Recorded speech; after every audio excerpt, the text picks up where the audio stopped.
let's address this. So the initial question was racist, whether you're racist or not, because you are insinuating that everyone who is an asylum seeker is going to commit crime, and that's the only source of crime in this country. It's a fairly simple proposition that you're putting forward. However, it is demonstrably false. We know that the overwhelming majority of asylum seekers do not commit any crimes at all. And if you look on global figures, you can pick practically any country, the majority of people who go to that country, either to visit, to live, to seek asylum, are statistically significantly less likely to commit crimes in the host country than people who were born in the host country. It's not a difficult mind problem to work out because, you've gone to all the effort to go to a country, in this case the United Kingdom. People risk their lives to get here, and if they fuck it up, they get deported back to a country which they think, well, done. So, there's that. Now, you're just asking for options to reform the asylum system. Okay. So you're not saying that there's countries that we just shouldn't allow, probably because I pointed out that America allows child marriage, as well as supporting politicians who have diddled children. But okay, you want to reform the asylum system? Me too, actually. Me too. Do you know what we could do? And France is fully behind this. We could open up a processing centre in northern Calais, meaning that we could start investigating people and their claims before they step a single foot on British soil. In the past, that's kind of how we would do it. We would start the investigation before they physically came to this country. But since Brexit, we can't do that.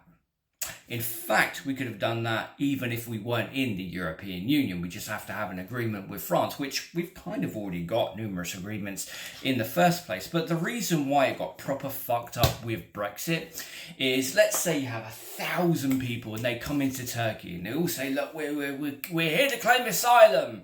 But, very few asylum seekers actually come to this country. So the majority of that 1,000, let's pick a random number. Let's say 900 say, no, we want to go to Germany or we want to go to France, whatever, not the UK. But 100 say, actually, we want to go to the UK because our English is a bit better than our German or whatever, or we've got family members, or our family members helped the British Army fight the Taliban, and because the Conservatives told the Taliban that they helped them, we're kind of fucked. We were told that you'd help us. Anyhoozles.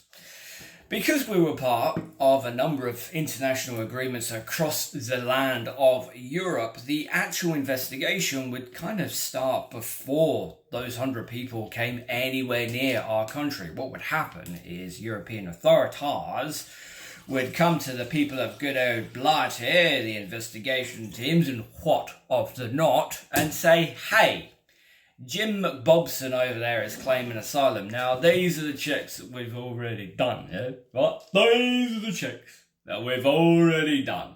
We're taking the fingerprints, we're taking the biometrics. So far, it's all so good, but you're going to have to finish up because they want to come to your gaff and not our gaff. And so, our workload was relatively light. Of course, it didn't stop the right wing from lying and trying to demonise asylum seekers because, God forbid, we actually hold people accountable and we only ever target the most vulnerable of society. Side note, Vimto creatine. It actually tastes like Vimto. This is nice. This is nice. Anywhoozles.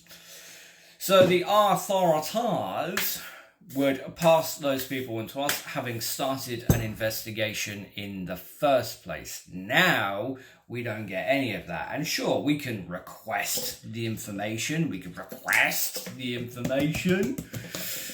But thanks to Brexit, thanks to the right-wingers getting everything that they asked for during a 14, arguably 15 long year period, that takes way, way longer. We are far, far weaker.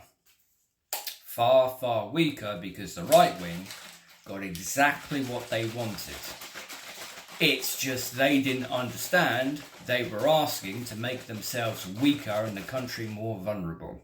But hey, if you want to reform the asylum system, two very, very, very, very simple things. The first one is you open up a processing centre in northern Calais. The French government have said that they are on board with this because, you know what, they kind of have a duty of care, and while we love to think that they aren't stopping any of the boats, they're stopping quite a lot of them. The problem is, if I'm an asylum seeker and I'm in Calais and the French authorities come today, I'm going to wait till tomorrow. If they come tomorrow, I'm going to wait till the day after. Wahala! But if we open up a processing centre in northern Calais, then we can say straight away, actually, asylum seekers, you start your asylum process by going here. If you come directly to our country, that is not a protected action under the 1950s Refugee Convention Act anymore, and you are in fact breaking numerous British laws, and you will be deported. We would then have the authority to do that. The second thing you could do to reform the asylum process, the asylum system, is allow asylum seekers to work. I'll say that again, but without the zooming. Allow asylum seekers to work. They have to survive on a pittance. Believe it or not, they don't just get given all these amazing things. They aren't given houses. They aren't given council properties. If their claim is successful, which could take 2, 3, 4, 5, 12 years, then they have the opportunity to put themselves forward for a council property, but we know a lot of them don't actually get anything. It's the same mechanism as any other homeless person in the land of Britain. But if we allowed them to work, then they'd have money, wouldn't they? Then suddenly that less than 0.5 or less than 0.6% that this country spends on its asylum system wouldn't even be that much.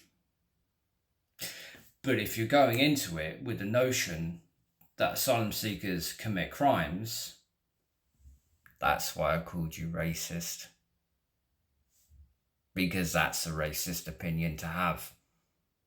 Being an asylum seeker doesn't tell you a goddamn thing about the individual, doesn't tell you where they come from, doesn't tell you what their religious background is, doesn't tell you what their cultural expectations are. It also doesn't tell you why they came to this country. For instance, a lot of Afghanis come here because they helped the British Army, and the Conservatives told the Taliban that they helped the British Army. And if you're going to ask if there's countries that we should stop people from coming here, would you include America? Because again, they allow child marriage. They decided that the life of a child means absolutely nothing compared to someone's hobby. And the current turd in the White House, whether you believe he's a diddler or not, which he has admitted on the Howard Stern show that he does, he is a predator and does perv over children. He is protecting everyone who's on the Epstein files. Everyone. While insulting the survivors.